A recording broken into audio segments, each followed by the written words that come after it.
আসসালামু আলাইকুম স্যার, কই গেছিলেন? এই যে ইজতেমা ফিল্ডে ঘুরে ঘুরে দেখে এলাম।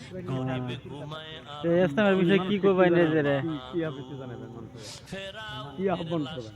মানুষ আহ্বান এটাই যাতে দেহে আয় না সবার অংশগ্রহণ হইতাম।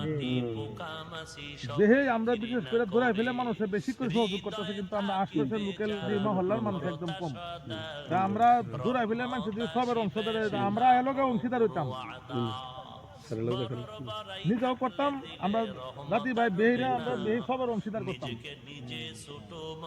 আর আল্লাহর ইবাদত এটাও তো জিকিরের সাথে করলে এটাও তো ইবাদত হয়ে যাবে না। আজকে এই রবিবার তো গেলই, সামনে রবিবার যে একটা আছে, এই রবিবার আওয়ার আগে কোনো ধরনের কাম বাহিনী কাম হইয়া শেষ হয়ে যাবে।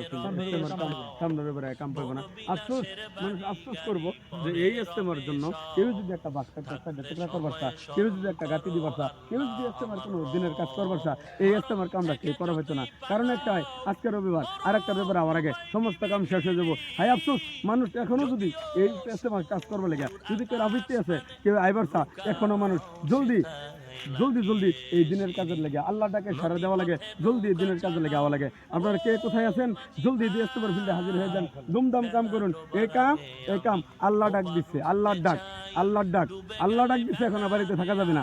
আসেন, যেই জায়গায় যেই পরিস্থিতি আছেন, যে অবস্থায় আছেন, আসেন আপনারা জলদি ইজতেমার কাজ করিয়া জান্নাত কামাই করে যান, আল্লাহকে খুশি করে যান। গুনাহ মাফের মজলিস আল্লাহ কইছে, একজন ইমানদার যদি এই দুনিয়া আসমানের নিচে জমিনের উপরে একজন যদি ইমানদার আল্লাহওয়ালা থাকে, এই দুনিয়া ধ্বংস করতো না। দুনিয়া যেইভাবে আছে এভাবেই থাকবো। এই দেখেন, মানুষ জীবনে হয়ে গেছে, পাগল হয়ে গেছে।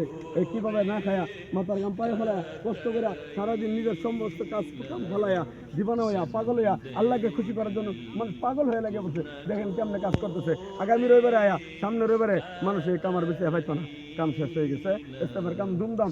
এখনো যদি কেউ সবার ভাগ্য হইতে চান, সামনে রবিবার আসার আগেই আপনারা আইসা কাজের মধ্যে সামিল হয়ে যান। আমাদের এই অঞ্চলে বিরাট বড় এক ইজতেমার আয়োজন করা হইতেছে, কাম করা হইতেছে। অথচ আমার এরকম আছে, আমার 55 বছর বয়স হয়েছে, আমি বহুত ইজতেমার দেখেছি, কিন্তু আমি এরকম আমার ভাগ্য হলো না যে ইজতেমার আমি 2টা ঘোড়া গাড়ি কিংবা আমি একটা বাস বান্ধি, এরকম ভাগ্য আমার হইলো না। আজকে এইবার আমার আল্লাহ পাক তৌফিক দিছে, যেহেতু ইজতেমার কাম করার তৌফিক দিছে, আমরা সুযোগ পাইছি। যেহেতু আমরাও যদি ইনশাআল্লাহ এই ইজতেমার মধ্যে 2-4টা ঘোড়া যদি আমরা গাড়ি, বহুত মানুষ আসবে না, আল্লাহর ওলিও হইব, থাকবো, আল্লাহ নেক বান্দারা থাকবো, কত হাজার হাজার ফেরেশতারা থাকবো। আমরা একটু যদি নিজের হাত দিয়া যদি আমরা সুযোগ সুবিধা যদি একটু তারা আসার জন্য বসবো, এখানে আল্লাহর ইবাদতবন্দি হবে, জিকির হবে, আমরা যদি সুযোগ দিই, যদি এরকম আছে, এই সুযোগকে আল্লাহ পাক আমাদের মাফ করে দেওয়ার পারে। এই জন্য ইনশাল্লাহ আমরা যে সুযোগ পাইছি, এই সুযোগ না হারায় গর্ব না থেকে হারা, আমি অল্প করে সময় এখান থেকে ভাও করে হারিয়া অল্প করে সময় আমি এই ইজতেমার মধ্যে লাগাই। ইনশাআল্লাহ আল্লাহ রাব্বুল আলামিন এরকম আছে, আমার এই কাজের উসিলা আল্লাহ পাক আমার মাফ করে দেওয়ার পারে। এই জন্য আমরা যাতে বয়ে না থেকে হারা, আমরা সবাই কম পক্ষেও যাতে না হারা, আমরা 2-4টা করে খোড়া গাড়িয়া দেই, 2-4টা অল্প সময় করে আমরা কাম করে দেই। একদিন আমার এই কাম একদিন নাজাতের জড়িয়ে বন্যা দেবো। আল্লাহ আমাদের এই সবারই আমাদের দিল দিমক অঞ্চলে হারা 3টা বস্তু যখন লাগাইবো, এই আসছে ওর মাই কি ওরা 3টা বস্তু লাগালাম, কি একটা আমার ধান দেওয়া লাগবো, আরেকটা আমার মাল দেওয়া লাগবো, আরেকটা আমার সময় দেওয়া লাগবো।